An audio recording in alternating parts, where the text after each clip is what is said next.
Good afternoon, fellow Plex server owners. Today we're going to help Aubrey follow some Marius Hosting guides while he moves his Docker container install of Plex from his Synology DS918 Plus to his DS920 Plus Synology NAS.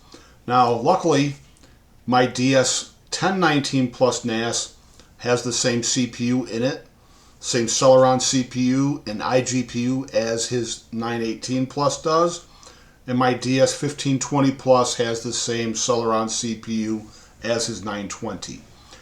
So that's where I want to start with today. I want to start by showing the transcoding options.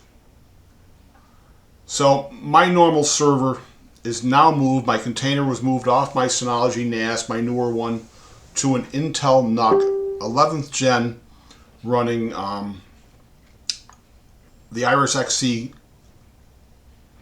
iGPU. Plenty of hardware accelerated transcoding power. So like mine, Aubrey's older NAS is limited to the HD Graphics 500 iGPU. Not horrible, but I think the next step up is the new bare minimum. And this is only unlocked with a Plex Pass, and you have to either SSH in doing a Docker install or follow Marius Hosting's guides to use Portainer to enable hardware acceleration in a Docker container on a Synology NAS. And my newer NAS has the UHD Graphics 600. And a lot of people think the UHD Graphics 630 is the bare minimum, and that's what you get in any 8th through 10th gen Intel processor. But they're very similar. Sure, I would love to have my Celeron updated to an 8th gen i5 or even an i3 to gain a little bit more power and a little bit better hardware accelerated transcoding ability. But this is still pretty good. So Aubrey should be happy with this. But you unlock this feature with a Plex Pass, and it's just required. The Synology NAS doesn't use a lot of power to run, but it's actually powered by a low-powered Celeron processor, and the Plex server will be much better if you unlock hardware accelerated transcoding. So let's jump into some things in case someone else wants to follow this video and maybe has not gotten as far as Aubrey has. It all starts with recreating the structure on the old NAS to the new one. So I'm going to use my local file manager for a second to show that. If you already have Plex installed as a Docker container, on the old NAS there's a shared folder for Docker, and inside that you have your Plex install.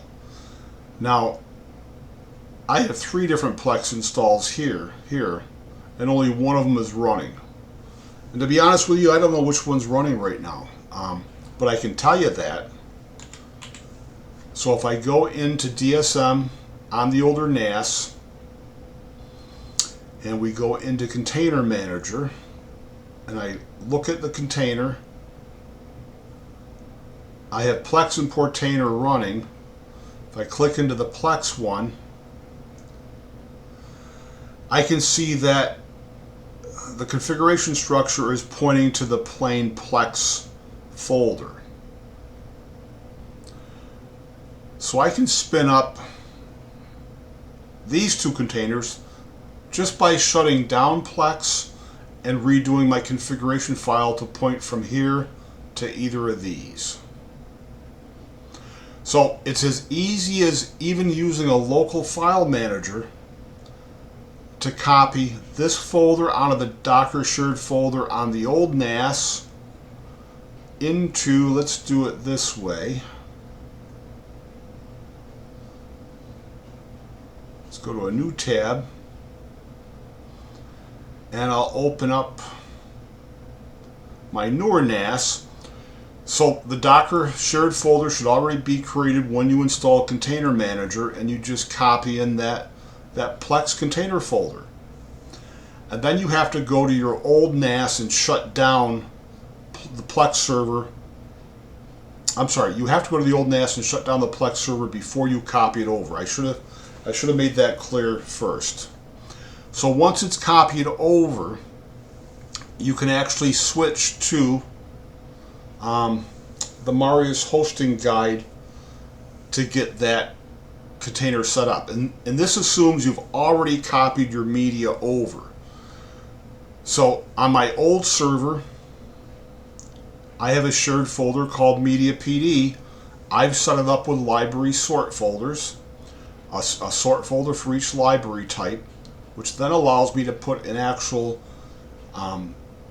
Plex library structured folder inside that sort folder, so I can point a 4K library at this subfolder, a documentary movie library here. This could be used for DVR purposes. This is a kids movie library folder, and here's the main one. And again, you'll see the same thing for the TV show sort folder. I can have these different TV libraries in that, and everything's nice and nested instead of having 15 or 20 parallel movie library structured folders all competing for the same space with your eyeball.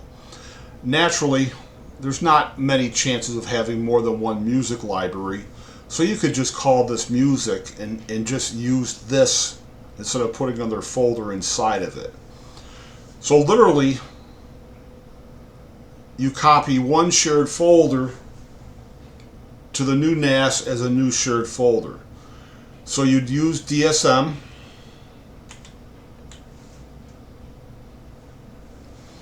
On the new NAS, you'd go into Control Panel, Shared Folder, and you'd create a shared folder named exactly like your old one. And then once it's created, you have a couple of choices. You can copy your media over through the file manager of your computer, or you could use Synology DSM. So this is self-explanatory. You go to the old NAS, highlight everything except for the recycle bin, right click, choose copy, go to the new shared folder. Let's see, where am I? Go to the new shared folder you created, right click, and you paste everything in.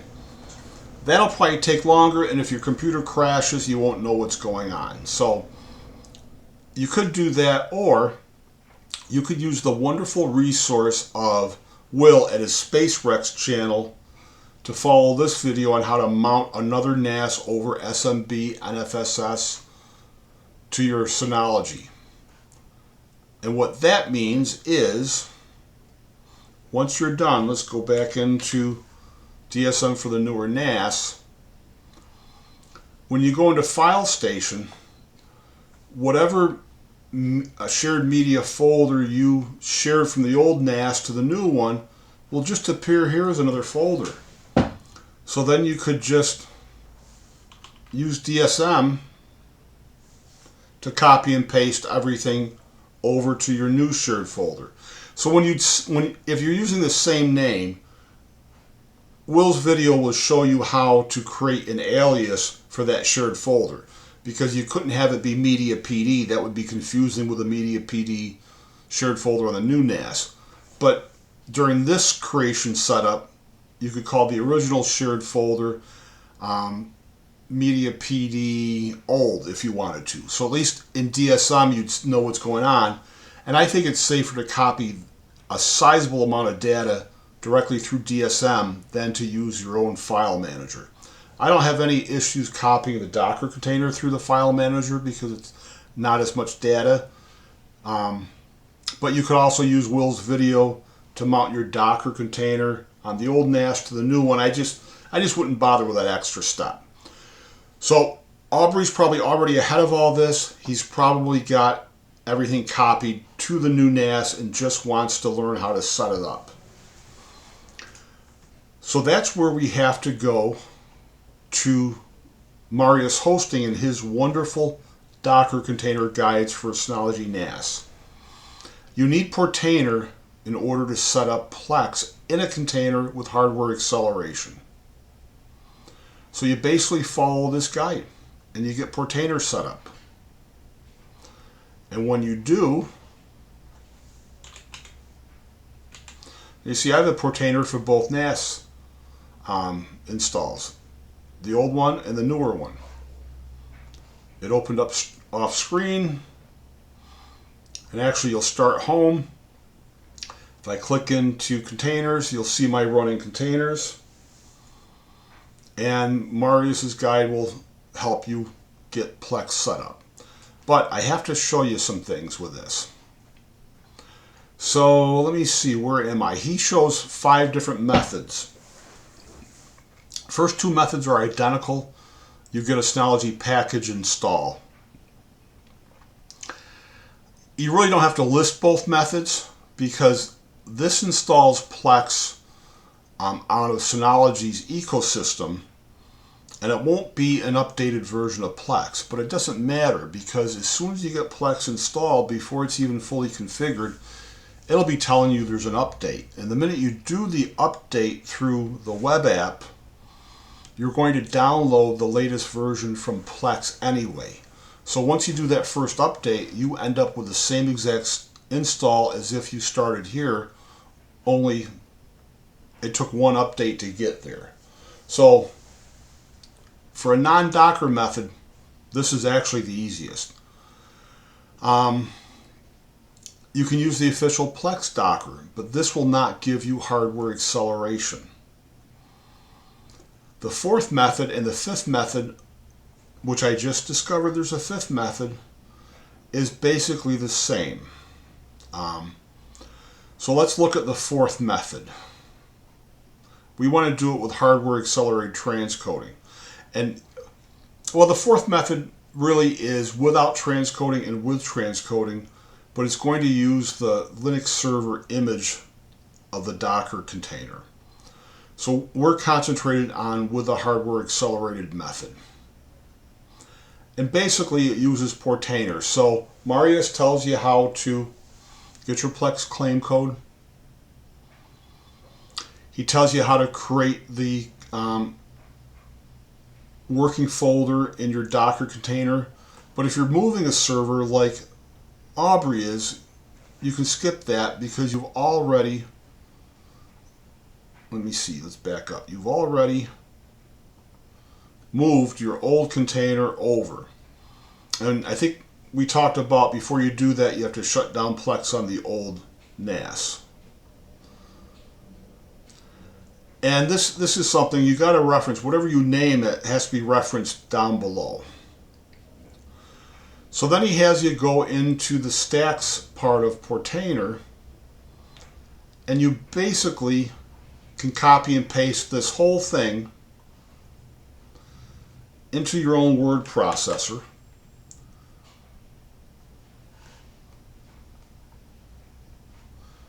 Which I prepared a little bit. You can copy this whole thing into your own word processor to then edit. So the only part that's really confusing for someone new to this is this path statement makes it look like it's only for movies. And it's I don't know how to say this. It's my only critique of Marius's guides, but it's a pretty big one, and it'll stick people hard. They won't be able to move on from it. So I've already prepped this. This is what he's doing here, and you think you want to recreate this for TV shows, but you don't. This is all your real structure. Everything before the colon is your real structure. Everything after is just what you're going to see in the Plex's interface when you're accessing your real structure. So based on my media folder name, my shared media folder of media PD, I simply have this structure. It's real. It's all I need. It gets to everything inside that structure. All right, so again, if we go back to my shared folder, you don't have to use library sort folders. These could all be your individual Plex library folders all jumbled together. But because the container is pointing here, when you spin it up, you'll see everything inside that. What's to the right of the colon is just a made up folder name. I just made up my Plex shared folder. It could just as very well be my Plex Media, which is how I think I set it up on my older NAS. So one path can lead to all your Plex libraries, whether it's music, other video, photos, TV show libraries, or a movie library. So you have to understand, again, everything to the left is your real structure, everything to the right isn't. So if I wanted separate paths, let me do this. 1, 2, 3, 4, 5. Let me pull up my, well, it's already off screen. I got to look in here to see. So if I wanted separate paths, I could do this.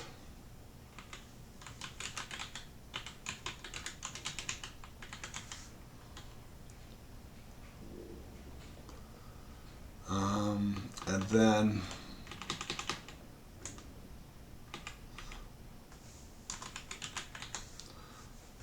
all right, let's separate these out a little bit so they're not so jumbled. So instead of having just this for everything, I created this path. It's leading to the same shared folder, but now it's directly pointing to my movie library folder. And then I gave a unique alias just for the movie library sort folder. And I'm only going to do one more, but you could do this for all of them. So TV-libraries matches my real physical structure, and I could do my Plex TV media. So what that looks like inside a Plex will depend on your choice.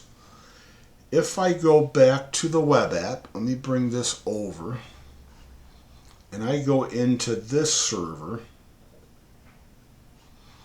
and let me edit a library. Let me go to the movie library.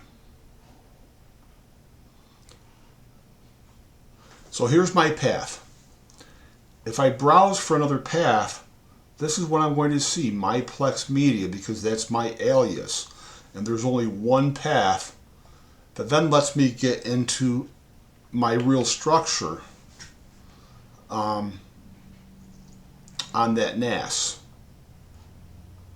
So now let's switch to the newer NAS where I've set things up with 5 individual paths. If I edit this library and I go into add a new folder, if I look down, you'll see the aliases I use. Plex Movies, Plex TV, Plex Music, Plex Other Videos, and naturally doing a movie library, I click in here, and now you see that same physical structure. So this path issue is one big thing to understand with these instructions. This one path can represent all these individual ones, and Marius's instructions makes you think this is only a movie path. So he has a shared network folder called Movies. Inside that he has another subfolder called Media, and inside that would be his actual movie folders. That's not a good example. A better example would have been to have this be Media, and then if he had this Movies, he would need to replicate this for a TV show folder, for a music folder, for an other video folder, and a photo folder. This way, you're just referencing the one shared media folder no matter what you name it, and then you just have one alias for the container to connect to. So I know I've spent a lot of time on this, but this is the biggest issue following this guide, and this guide is so wonderful that you should not only use it, but you should donate.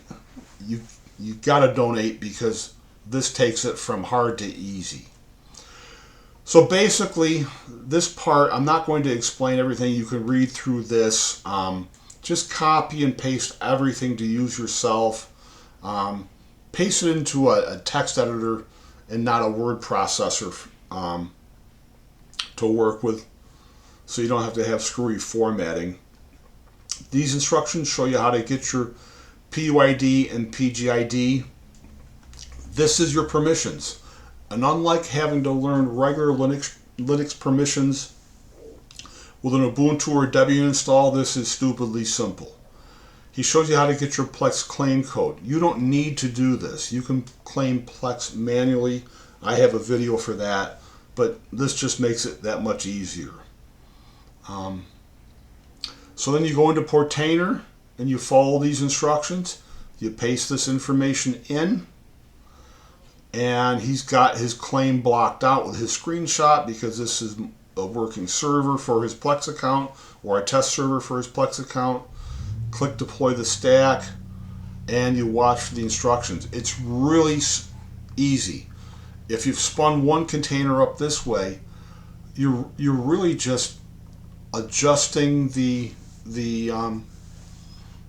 information to point to your old media the same way.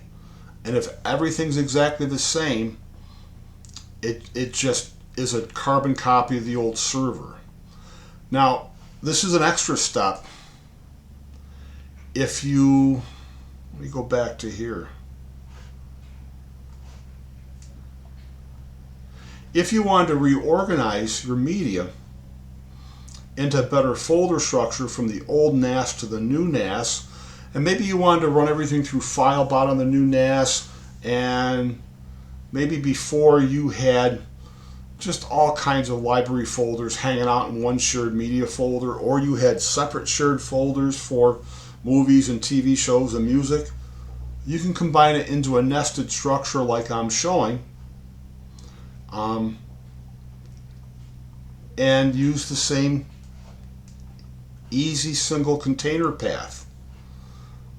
Now, if you're going to do that, before you shut down your old server, you want to go into the settings of it. Let's see, we are in the settings, and you would want to go to library, and you would want to disable scan my library automatically, disable run a partial scan when changes are detected, and disable emptying trash automatically after every scan. You want to disable all those things, drop down and save your changes, and then stop the container. Because if you're redoing all your structure, you need to not have the new server start up automatically once it's moved over. And then, when you get the new server moved over, you would go into the library from Manage section, and you would go to Edit Library, and you would add the new path. So if this old path no longer worked, you would add the old path. I'm sorry, you would add the new path. And then once you save the changes, then you would manually rescan that library, and you would see a trash can appear and then disappear, and you won't lose any of your old metadata, anything that's custom. And you'll have to do that for each library. But again, if the structure is identical on the old NAS as the new one, and all the container paths are the same, you're golden. So let's go back to the Marius instructions here. This is the line, let's see, where is the line? These are the two lines that give you hardware accelerated transcoding. And that's all you need. And then once you're installed, you need to enable that. Where is it here? Need to enable it here. So I think that's everything. I think I've covered everything with this. And again, the hardest part is really just following the path statements. Because as much as I love these guides, this is troublesome.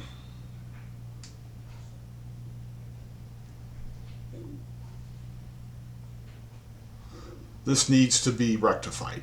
So, Aubrey, let me know if you have any problems. I don't think I've left anything out, and feel free to contact me on Facebook or make a comment on YouTube. I know this is long, but hopefully it'll get you set and get you transferred.